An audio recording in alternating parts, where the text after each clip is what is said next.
Hey, how's it going, guys? Mr. Boss for the win here. And in today's Grand Theft Auto 5 video, we're going to be talking about the top 10 vehicles in Grand Theft Auto Online that you absolutely need to own. They're the most important in terms of their usefulness, in terms of their must-have-ness, and just overall how much you'll use them in online. We're going to be talking about that right now. I'm doing this in kind of a response to a video I made a couple days ago, which was the 10 most worthless vehicles you could have in online. So hopefully this one will maybe introduce you to a vehicle that you didn't know, or might tell you about a vehicle that you need to maybe use a little bit more. So with out of the way, let's not waste any more time and let's get it started. All right, our first vehicle today is the Buzzard Attack Helicopter. So the Buzzard is so useful in so many different situations. It's weaponized. It can seat 3 of your other friends or crew members or passengers. It's very quick. This is probably the go-to helicopter when it comes to, speed, carrying capacity, and also, weaponized ability, being able to defend people off and stuff like that. So the Buzzard is by far like the most useful helicopter of all time. I used it in CEO missions, biker stuff, the bunker stuff now more than ever. So the Buzzard, like I said, by far one of the best. And the fact that you can have it spawned in instantly via the CEO system is pretty convenient too. All right, moving on. The next vehicle is the Mobile Operations Center. I cannot stress how important this vehicle is. So number one, the Mobile Operations Center is the only way in which you can get a couple of things. Like, it's required to get certain things. Number one is the MOC missions for like the Oppressor and the Night Shark and the Weaponized Tampa. Without the MOC, you can't do that. Also, without the MOC, you can't get access to the Mark II weapons. That's the only place in which you can upgrade them to get new weapons and new ammo. It's also the only place in which you can upgrade certain vehicles. So, for example, the Insurgent Custom, the Technical Custom, and even the Night Shark. That's the only place you could put liveries on a vehicle like that. So, needless to say, the MOC is pretty useful, and it has to do with a ton of stuff in online. And there's a good chance going forward that Rockstar will utilize the MOC for a bunch of other things as well, whether it's more customization for vehicles or whether it's adding more Mark II weapons. So I would suspect going forward into the future, we're even going to see more uses out of this vehicle. So if you don't already own one, I would recommend that you get it rather quickly, because when I'm making this video, which is on Monday afternoon, it's actually got like 25% discounts on everything. So I would take advantage of this really fast if you don't have an MOC. It's beyond important for your free mode adventures and online. All right, vehicle number 3, a explosive resistant armored vehicle. So my two favorite here would either be the Insurgent or the Night Shark. So I'm going to let you guys determine which one you like the best. The Insurgent is a little bit cheaper. It also provides less armor resistance. It's a little bit slower, but it also has a little bit more stopping power. And of course, everything there is just vice versa for the Night Shark. It's more expensive. It has better armor plating. It's a little bit quicker, but it has less stopping power. So you guys can pick and choose between the vehicles. I didn't want to say like one is better than the other here, because it honestly just depends on your personal preference. But you need a vehicle that can survive explosives, especially with all the explosive weapons and gadgets we have, like the Oppressor and the Ruiner 2000, sticky bombs, proxy mines, the, things that can be dropped on the ground and exploded, when you're a mile away. So you need a vehicle that can survive heavy explosives. Now, speaking of a vehicle that can also survive, number 4, you need a vehicle that can survive an onslaught of bullets. And for that, I would either recommend the Duke of Death or the Kuruma. Now, just like with this, there's a couple drawbacks to the Duke of Death. Can only seat 2 people. Kuruma can seat 4. Duke of Death has a little bit more stopping power and is quicker than the Kuruma. The Kuruma has a little bit more bullet protection, but it cannot survive a single explosive. Whereas the Duke of Death has a little bit less bullet resistance, but it can survive that one explosive, which could be important in a firefight. So once again, I'll let you guys determine which one you like the best, but you're going to need a vehicle that can survive bullets, whether it's from NPCs or other players. It's useful in contact missions, heists, and especially in free mode. Okay, moving on to vehicle number 5, you're going to want at least one top tier supercar.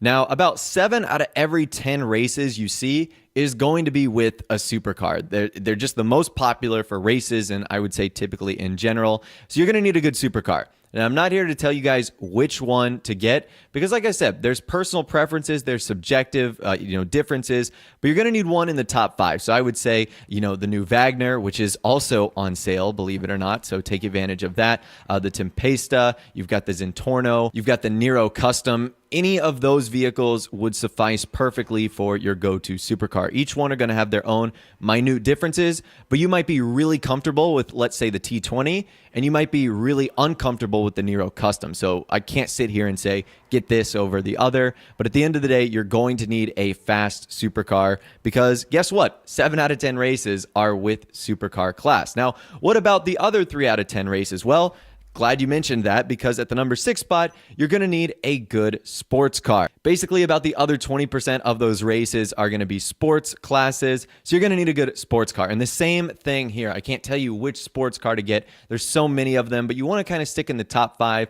whether it's the LG, whether it's the Masacro race car, the Jester race car, the Feltzer.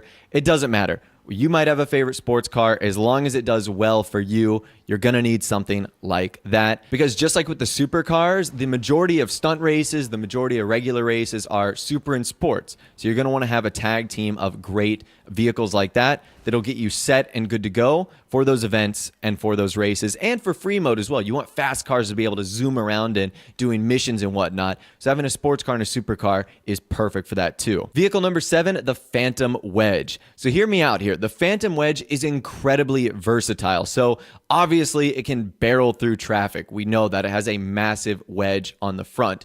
But it's also one of the most unique vehicles. It can actually seat 5 people, which is pretty crazy. And because those people on the back that can sit on the back of the cab itself have access to all their weapons, you essentially become like a mobile arsenal, which is amazing. Now, there's a couple other things about the Phantom Wedge you might not know that make it incredibly versatile. It can be used for a ton of other methods. Like, for example, you can hook the Phantom Wedge up to the back of trailers. So you can use it in VIP missions like haulage. But most importantly, you can also hook it up to the back of your MOC, making it the most lethal and devastating cab that you can put on your mobile operations center, a vehicle that we talked about earlier in this video. So the Phantom Wedge has so many different uses outside of just being a vehicle that can push things out of the way, which is why I had to include it on this list as one of the ones you absolutely must own in Grand Theft Auto Online. All right, vehicle number 8, the Hydra. So the Hydra was added in the Heist update, and I can't say I love the fact that I have to put it on this list,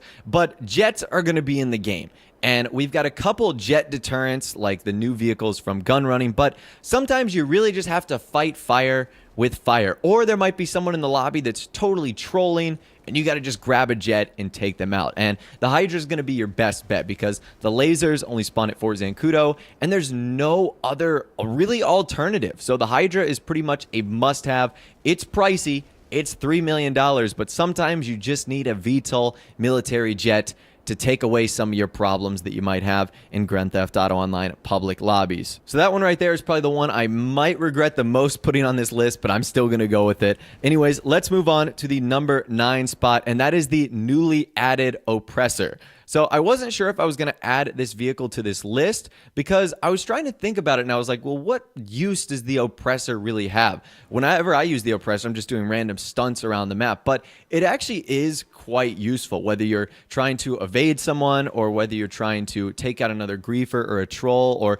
defend yourselves against a Hydra, like what we mentioned. The Oppressor is actually pretty useful. It's basically the Rocket Voltic, but better, and it's weaponized, and it can fly. It can get you long distances without having to touch the ground. Because it's a bike, it can be spawned in instantly right in front of you with the Motorcycle Club feature. So that's another reason why I wanted to put it on this list. The convenience for a vehicle like that is by far one of the best in the game we have. So I'm going to keep the Oppressor on this list. If you can afford it, I do think it's a vehicle you need to own. It has a lot of functions and features, whether they're recreational or whether you're using them in missions. I still feel like you can do a ton with this bike and you can get a ton out of it. And last but not least, at the number 10 spot today, speaking of bikes, you're going to need a bike. So whether that's a Shitaro or a Hakuchu Drag or a Bati, you're going to need a bike. If you're not doing a super or a sports car race, you're probably doing a motorcycle race. So that's pretty important too. I'm pretty sure that stunt races are only